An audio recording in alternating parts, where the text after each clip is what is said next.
AI is incredible. It can teach you how to fry an egg and even write a poem, pirate style. Yarr! But it knows nothing about your work. Slackbot is different. It doesn't just know the facts. It knows your schedule. It can turn a brainstorm into a brief. And it doesn't need to be taught. Because Slackbot isn't just another AI. It's AI that knows your work as well as you do. Visit slack.com/meet Slackbot to learn more. So what do you want? What do I want? I want to use my degree for good. And in general. I kind of meant like a muffin or a latte. I want a job with a generous work-from-grocery-store policy. You are here a lot. Debbie, please, I'm working. I want a job that will change the world. Ma'am, this is a drive-thru. And some nuggets. With LinkedIn's new AI-powered job search, you can find roles that match your unique skills so you can dare to discover more. Visit linkedin.com/jobs to learn more.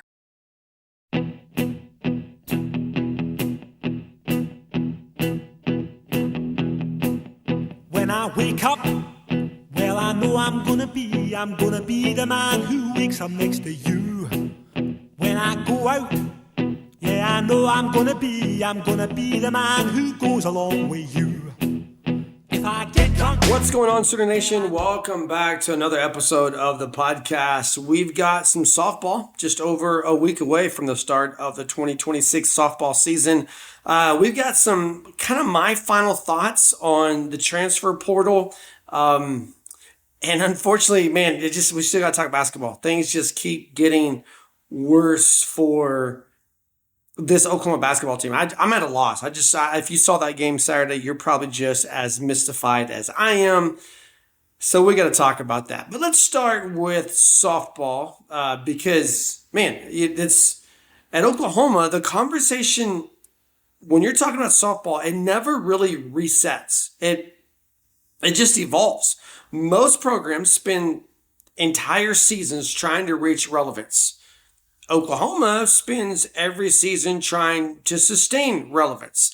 National championships are no longer the aspiration in Norman. They're the operating standard within this program. And as the Sooners enter this 2026 season, I think the most important storyline, it's not who they lost from last year, but who they added and even where they're kind of ranked in January. It's the next generation, how they're already positioned to carry the weight of a dynasty. Because Oklahoma softball, we know this, they don't rebuild, they regenerate. And this next generation brings with, it starts with this 2025 recruiting class that was pretty historic. The number one class in the nation, but the story definitely doesn't end there. It extends into how those players are being integrated, right? How responsibility is being handed down, and how Patty Gasso continues to build something that looks less like a roster and just more like a system, a living, breathing system. 4 of the top 5 recruits in the entire country chose to come to Oklahoma. That number, even now, even though these ladies are on campus, even though they're going to be suited up in just over a week, that number just feels unreal. This is an era where elite prospects, they scatter across the map. But that level of consolidation, it's nearly unheard of. And it's not just a recruiting win for Patty Gasso. It's a statement about the identity of this program. These players, they didn't pick Oklahoma because it was trendy. They picked Oklahoma because they knew exactly what that would demand of them. And this class is geographically diverse. It's positionally balanced. It's stacked with national accolades. But what makes it historically significant, it's not the rankings, it's the fit. Every player with the same traits that Oklahoma has prioritized for a decade, they bring it in. You got athleticism, you got positional flexibility, you've got a competitive edge, emotional resilience. So this isn't a class built to be flashy. It is a class built to function and almost function immediately. And every great class has that gravitational center. And I think for this class, for Oklahoma, that's going to be key and minor. She was the consensus number one recruit in the nation. And she feels, if you watched her in fall ball, she looks custom designed for Oklahoma's system. She's got elite speed. She's got advanced outfield instincts, a polished offensive profile that's built on contact, pressure, and situational awareness. She doesn't just hit for average. I mean, she works to bend defenses. And what separates her, it's not just talent, it's usability. She fits literally anywhere in this lineup. She defends premium space in the outfield. She's going to alter how opponents can structure game plans. In practical terms, she looks less like a future star and more like a day one contributor. I think personally, I've got her slated to start in center field. And I think that's a very real scenario where you see her by the end of February in the outfield. And that's not a radical prediction. That's not going out on a limb. That's not a bold take. That's just normal. Then there's Kendall Wells. And Wells represents something a little bit different, right? If Minor's kind of Oklahoma's athletic blueprint, Wells is strategic disruption. This is a power hitting catcher, and power hitting catchers, they're rare. You want to grab them when you can. But power hitting catchers who can also manage elite pitching staffs, that's almost a non-existent trait. And Wells arrives at Oklahoma as the number one catcher in this class and a top 5 national recruit. And just her bat alone makes her difficult to keep out of the lineup off the field. And when you look at the fall season, it just confirmed what the staff had already suspected about her. This is not a long-term project. This is an immediate weapon for the Sooners. And the roster math gets complicated because you got Isabel Emmerling there. She's experienced. She's trusted defensively. But Oklahoma, Patty Gasso doesn't bench elite offense. So Wells may not catch every game early, but she's going to hit. And whether it's as a designated player, as a rotation catcher, or just somewhere in the matchup strategically, that's what she's going to do. But long-term, she feels like the next great catcher at the University of Oklahoma. Short-term, she's definitely she's a problem opposing pitchers are not going to enjoy solving. And then you got the player who might actually break the entire system, and that is Alyssa Parker. She arrives as the number 2 overall player, nationally the top-ranked pitcher in this class. She's also the Gatorade Oklahoma Player of the Year, rare hometown, homegrown superstar with national-level upside. But what makes Parker fascinating, it's not just her arm, it's also her bat. She profiles as a legitimate two-way threat. She's capable of contributing in the circle and in the lineup. She creates roster flexibility for this Oklahoma team, and that's a great thing to have. She can pitch, she can hit, and she can do both in the same weekend. In the short term, I think she enters, obviously a loaded pitching room behind 4 or 5 other ladies, including Sydney Brazone, including Kristen Dill, Gauchino, Audrey Lowry. But don't confuse that for a low ceiling. Her ceiling is unmistakable. I think by mid-season, to me, she feels like the type of freshman pitching in high leverage situations. She also could be your starter on those midweek games against Wichita State and so forth. But I think by next year, this is a young lady who could legitimately be anchoring this staff. Again, that's not projection. That is pattern recognition. Because Oklahoma doesn't survive on stars. It survives on layers. And you got, Berkeley Zake in there. She fits that type of postseason specialist, right? She's got a late changeup. She's got command first. She's a rhythm disruptor. Again, she may not headline a series in February, but she profiles as the kind of arm that wins you 2 innings in a super regional. Lexi McDaniel brings middle of the order power and infield versatility that gives Patty Gasso positional coverage across nearly the entire field. So clearly not every freshman starts. But at Oklahoma, nearly every elite freshman plays. And that depth doesn't just project against injuries, it creates internal competition And competition is what Oklahoma's real engine is.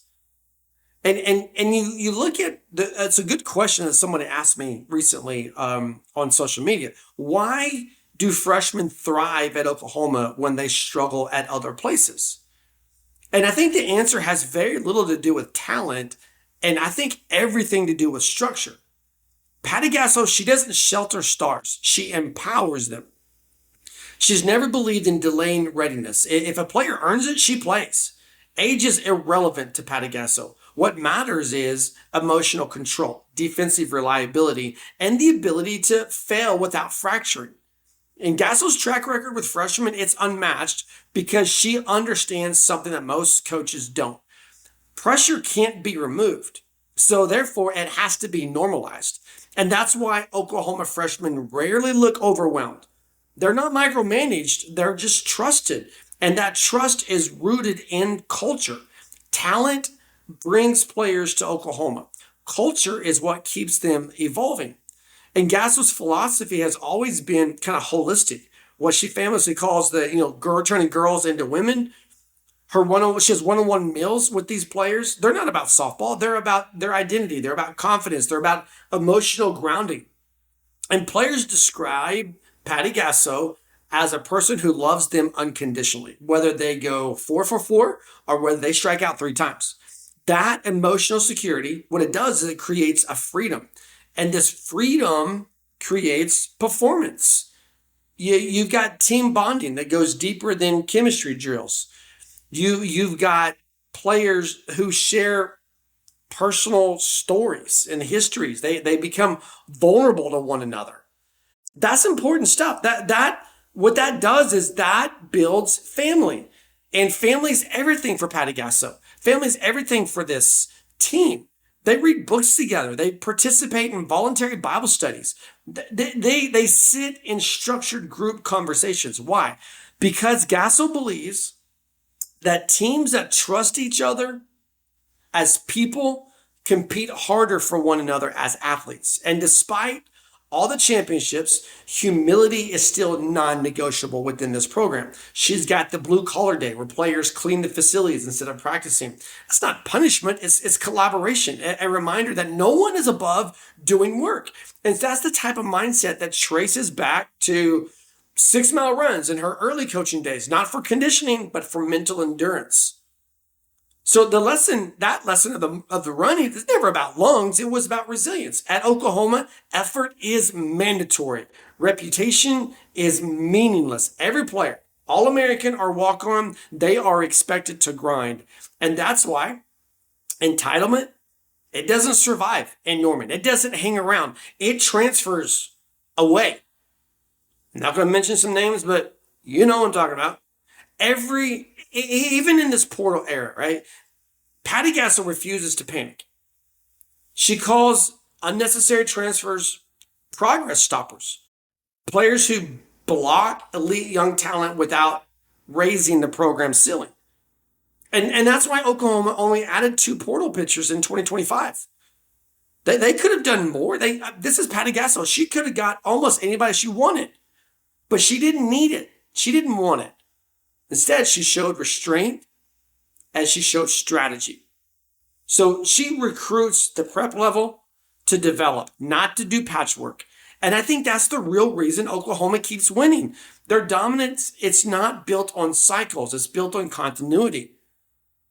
And the 2025 class, it's not a reset. It's a continuation. These freshmen, guess what? They're not the future. They are the present. The culture is not inherited. It is actively reinforced. Oklahoma doesn't chase championships. It builds systems that make championships almost certain. And every year, across this lineup, the names change. But guess what? The standard, it never does. Adobe Acrobat Studio, so brand new. Show me all the things PDFs can do. Do your work with ease and speed. PDF Spaces is all you need. Do hours of research in an instant with key insights from an AI assistant. Pick a template with a click. Now your prezzo looks super slick. Close that deal? Yeah, you won. Do that, doing that, did that, done. Now you can do that with Acrobat. Now you can do that with with the all-new Acrobat. It's time to do your best work with the all-new Adobe Acrobat Studio. Let's talk about Saturday's basketball game at Missouri. Man, I know we've reached the stage of the season where people just kind of look at the highlights. But if you did that, all you saw were two buzzer beaters. And you probably think you witnessed one of the most brutal, unlucky losses of Oklahoma's season. That, Trent Pierce banking it in from 37 feet away to force overtime. Mark Mitchell going coast to coast and burying a contested three at the horn. So Missouri makes two miracle shots. Then you got a 1 point overtime loss for Oklahoma. It's the kind of game that kind of lives forever on highlight reels. I know we've put it on our social media. But here's the truth. If you think Oklahoma lost to Missouri because of miracle shots, you really miss the real story of this night. The Sooners didn't lose this game because of the perimeter. They lost it on the block. They didn't lose because Missouri hit impossible threes. Missouri barely shot 29% from deep. They lost this game because Missouri absolutely owned the most basic foundational part of basketball for 45 minutes. The paint, the glass, the physical part of the game, that Missouri, it all belonged to Missouri. This wasn't bad luck. It was another episode of structural failure for Oklahoma. And you look at the numbers, they're not subtle. Missouri, 40 points in the paint. You ready for Oklahoma? 12. 40 points in the paint, 12. Missouri, 41 rebounds. Oklahoma, 29.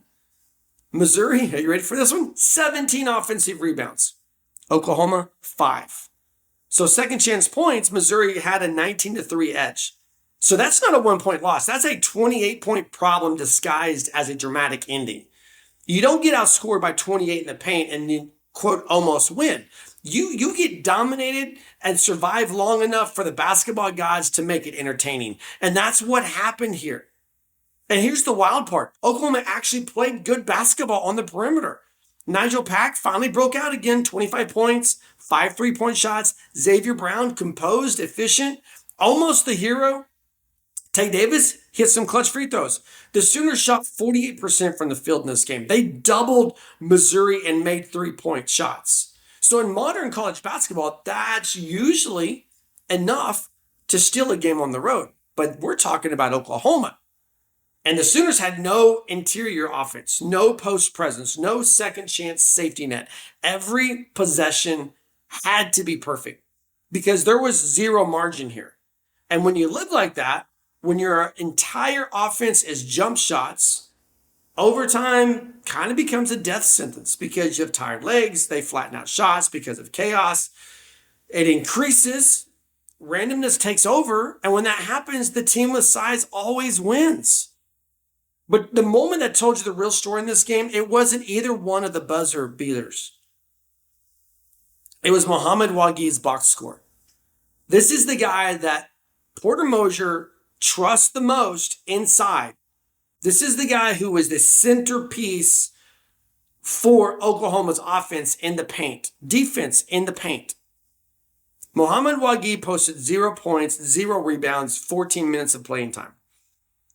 Your starting center cannot play 14 minutes in a road game and leave with 0 rebounds. That, again, not a bad night. System failure. Wagui got into early foul trouble like he always does, it seems like. And then Oklahoma went small. Missouri immediately turned the lane into a layup line. Mark Mitchell, Sean Phillips Jr., T.O. Barrett. Oklahoma miss, rebound, kick out, reset. Missouri would just attack again. It wasn't flashy. It wasn't creative. It was just relentless. So Missouri didn't need to shoot well. They didn't even need to scheme. They just needed to be bigger, stronger, and more patient. And that's exactly what they were. So this game it wasn't about shot making. It was more so about shot volume. And Missouri took more shots because Missouri earned more possessions in this game. That's the kind of loss coaches and fans and everybody across the board, that's what we all hate the most. Not the ones where you get outplayed, but the ones where you just get out-muscled. Because you can't fix that with film. You fix it with bodies, and that's why this loss feels heavier than maybe some of the others. And this skid that Oklahoma's on, because Against Alabama, Oklahoma lost momentum. Against South Carolina, Oklahoma lost the opening stretch. Against Missouri, Oklahoma lost the identity of the game. So this wasn't execution, this was construction. And now the Sooners sit at 1-6 in SEC play. You've got Arkansas coming to Norman on Tuesday night, facing a team that's in its longest losing streak under Porter Moser. But again, to me, the record's not even the scariest part. The scariest part is what this roster is built to be and what this conference demands you to become. Because the SEC is not a perimeter league. It is a rebounding league. It is a contact league. A, quote, 2 feet in the paint or don't bother type of league. And Oklahoma simply doesn't have the personnel to survive that style for 40 minutes of basketball. This is a team that is guard driven. It is perimeter oriented. It is shot dependent. And that's a fragile way to live in conference play. Because when the shots fall, you look dangerous. And when they don't, you have zero fallback plan. And Missouri exposed that brutally. They didn't need hero ball. They didn't need analytics. They didn't need adjustments. They just kept throwing the ball inside and letting gravity do the work. And here's the paradox of this game. Oklahoma actually played better basketball than it did in several of the previous losses. They executed. They hit shots. They didn't melt down late. They even led in the closing seconds of regulation and overtime. But they were fundamentally incapable of closing this game out because every miss was a death sentence. You miss a jumper, Missouri gets a rebound. You miss a floater, Missouri gets a rebound. You get a defensive stop, it doesn't matter because Missouri gets a rebound. That's how you allow 17 offensive rebounds. That's how you give up 19 second chance points in a 1-point loss. That's how a team can shoot worse, defend worse, and still win. So the buzzer beaters from Saturday, they're the headlines. The rebounding, that's the autopsy. And it, to me, there's a heavy frustration because I'm with you. Again, we're Sooner Nation. So across the board, we're frustrated. But to me, the biggest question surrounding this program right now, what is Oklahoma actually built to be in this conference? Because Porter Moser's built competitive teams, organized teams, disciplined teams, but discipline doesn't beat size. And Oklahoma is small where it matters the most. The roster works in theory. It works in non-conference. It works when pace and spacing can dictate the outcomes, but it doesn't work when the game turns into a street fight in the paint. And that's what this conference becomes in January and February, leading you into March. This Missouri game, that was the clearest proof yet that we've seen. Oklahoma did everything you're supposed to do to steal a road win. They shot well. They hit free throws. They made clutch plays. They just forgot the one rule that never changes in basketball, regardless of the era, regardless of the analytics or style. You still have to end possessions against your opponent. And until Oklahoma fixes the interior through rotations, lineup changes, roster reality, this is going to keep happening. Maybe not with 2 buzzer beaters in the same game, maybe not in overtime, but in different buildings against different teams, in the same way, you're going to see the same result. Because you can't build a season on jump shots alone. And you definitely can't survive in this conference without owning the paint.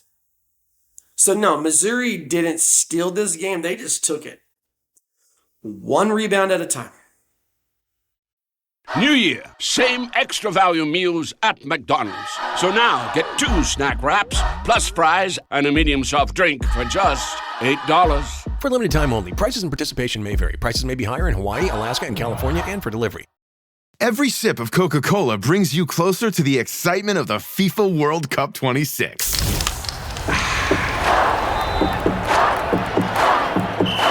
Because nothing compares to the joy.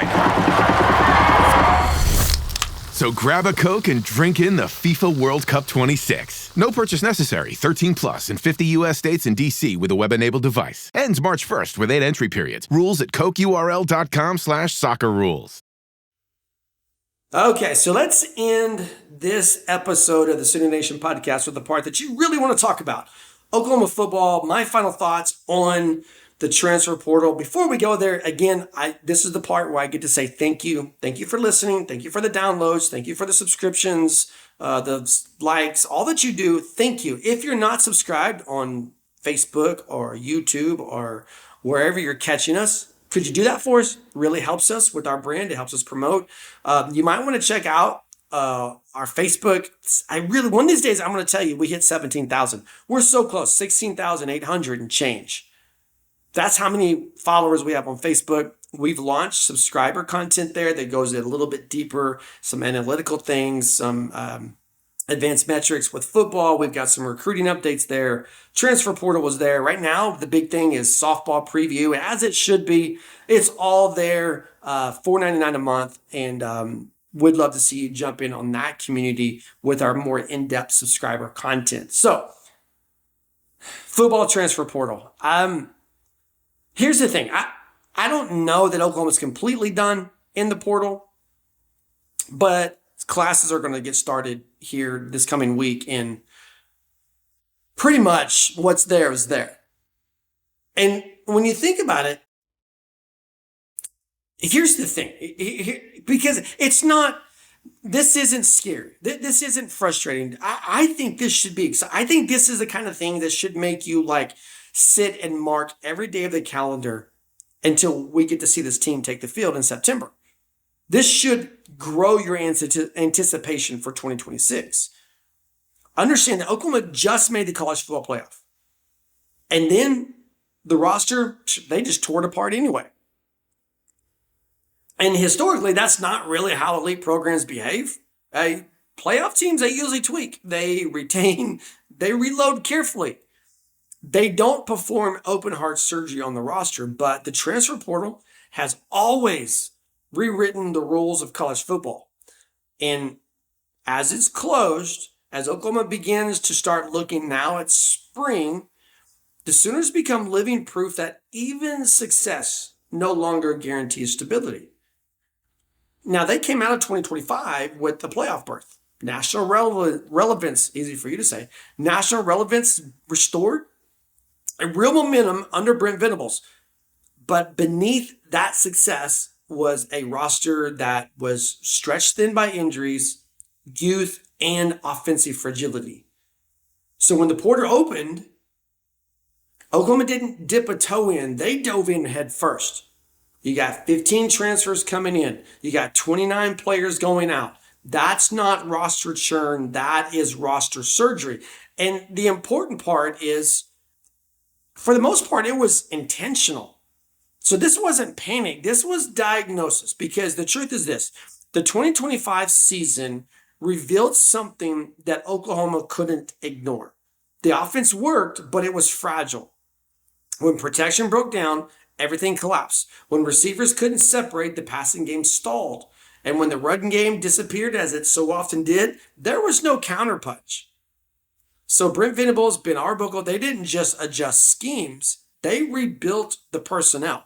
And that's why 10 of the 15 portal additions were on the offensive side of the ball. And everything, literally everything, starts with one decision. And that's John Mateer coming back. And I know, social media, I've mentioned it multiple times. Some people are happy, some people are mad. But this is the most important roster move Oklahoma made all offseason. Mateer stabilized the offense. He led the Sooners to the playoff, and people are going to argue with that. No, the defense led them to the playoff. Okay, look, I know the defense was great. I know the defense scored, but they didn't score enough to win 10 games. The offense did that part. And Mateer's coming back. And without him, Oklahoma is starting a full reset at quarterback. So I'm glad he's coming back, because with him, the entire offense becomes about optimization instead of survival. Every portal move was made to support John Mateer, starting with the offensive line, where Oklahoma lost multiple linemen, Jacob Sexton, Troy Everett. Suddenly, depth became a real concern, and that eats offensive lines for breakfast when you don't have depth. So what they do? Marion Harris from Arkansas, Caleb Nitta from Western Kentucky, Peyton Joseph from Georgia Tech, Kenneth Wormy even from Central Oklahoma. And Harris is the headliner here. 24 SEC starts, not just upside, not just potential. This dude knows how to survive. And that's what he represents, because in this conference, interior pressure, it ruins seasons. And Oklahoma learned that the hard way in 2025. So this group, not flashy, but functional. And after last year, functionality is the real luxury here. Then you look at the receiver room, and this is where Oklahoma basically admitted something out loud. The receiver room, 2025, was not good enough. So you had 8 receivers, 8 out into the portal. 8. That's not trimming fat. That's burning the room down so that they can rebuild it. Terrell Harris from Virginia. I think he's the crown jewel of this receiver group. All ACC. 800 plus yards, vertical speed. He runs polished routes. This guy is your immediate wide receiver number 1. This is the receiver Oklahoma didn't have last season. This is the guy who forces safeties to back up. The guy who creates space for everyone else. The guy John Mateer can trust on 3rd and 8. Then you get Parker Livingston from Texas. He adds conference within this, familiarity within this conference. Mackenzie Allen from Washington State adds another experienced body. So this group doesn't just replace numbers, it replaces trust. And by the way, you got Isaiah Sategna back into that mix. But here's where I'm personally most excited about, which is what they're doing with the tight end. And this is probably the most important philosophical shift of the entire offseason.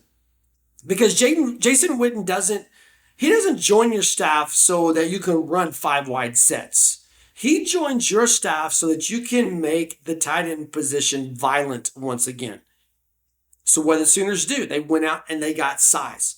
Hayden Hansen from Florida, 6'8", 270 pounds. That's not a receiver. That is a big-bodied edge weapon.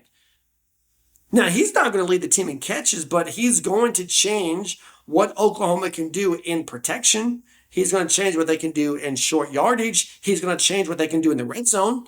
Rocky Beers from Colorado State adds pass catching ability. Jack Van Dorselater from Tennessee, he rounds that group out. This position went from liability to legitimate in one offseason.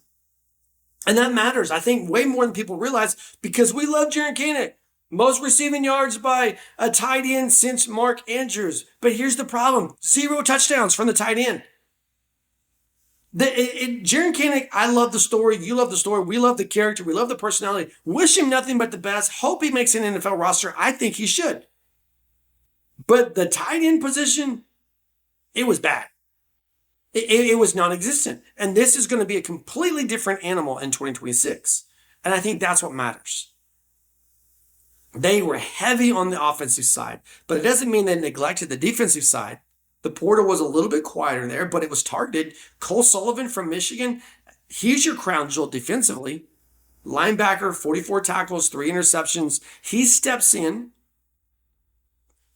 next to Kip Lewis and immediately becomes a starter. This dude, he is a Venables linebacker. Instinctive, versatile. He can cover. He can create turnovers. That's exactly what Oklahoma lost from 2025 and exactly what it needed to put back. Kenny Oswaldo from UTSA. Again, physicality to the defensive line. A guy who can rush from the interior. Dakota Fields from Oregon. They had secondary depth. The guy, I'm blanking on his name, Prince Ijoma from Mississippi Valley State. Bishop Thomas from Georgia State. Again, interior flexibility. So Oklahoma didn't chase defensive numbers. What it did was they went after defensive fits. Now, granted, no portal cycle comes without pain. And to me, the most painful loss was Michael Hawkins Jr. And here's the reason why it matters. Again, I know people have their opinions. But this guy wasn't just a backup. He had started games. He beat Auburn on the road. He started against Texas. Yeah, he wasn't great, but he also was young and inexperienced. He gave Oklahoma a dual threat element. He gave them legitimate insurance behind Mateer, and now that insurance is gone. So behind John Mateer, Oklahoma is not just thin, they are anemic. With Neubauer, maybe Bo Bentley comes in. That's not depth, that's just hope, all right? Now, if Mateer stays healthy, this works and you got no problems. If he doesn't stay healthy, quarterback becomes probably the most dangerous vulnerability on the entire roster. I think maybe some other losses may have hurt in quieter ways. I think Samuel Masigo thins that linebacker depth. Marcus Strong reduces your defensive line upside. Bakalinko, that hurt. I think offensive line flexibility. Taylor Tatum's interesting to me, going to Michigan and becoming a defensive secondary player. He'll still probably find a way to fumble the ball. Javonte Barnes, the writing was on the wall there. But you lose those two guys. I'm excited about Lloyd Avant from Colorado State. He's going to step in and he's going to have immediate opportunity. He's going to be that third down type back. So, you got two guys in Robinson and Blaylock that are just, those are going to be your 1-2 punch. But Avant's going to be a good mix up there. And again, when you look at the final verdict here on the transfer portal, not desperation, controlled chaos. Oklahoma didn't panic. They evaluated who they were, honestly. And that might be the most important part here. They didn't pretend the playoff meant everything was fine. They admitted that the offense was fragile. They admitted that the roster was thin. They admitted that this conference demands more, so they adapted. And in this era, that's what roster stability actually means. It's not really about retention as much as it is about adaptation. So now if John Mateer stays healthy, if the offensive line holds, if Terrell Harris becomes what he's supposed to, this roster might not just be playoff capable again. It might actually be better built for the conference than the one that came before it. This could be a more deeper, a more lethal, a more dominant roster than what we've ever seen under Brent Venables. And give them kudos. They didn't go to protect the past. They rebuilt for the present. And you know what? Here's the deal. That's exactly what contenders do. I hope your week is getting off to a great start. Thanks again for hanging out with us for 45 minutes, however long it's been. Have an amazing week. You can find us every day, heartland-sports.com. Again, check us out, social media, Instagram, Facebook. We're there, Heartland Sports. Enjoy your week. Over soon. But I would walk 500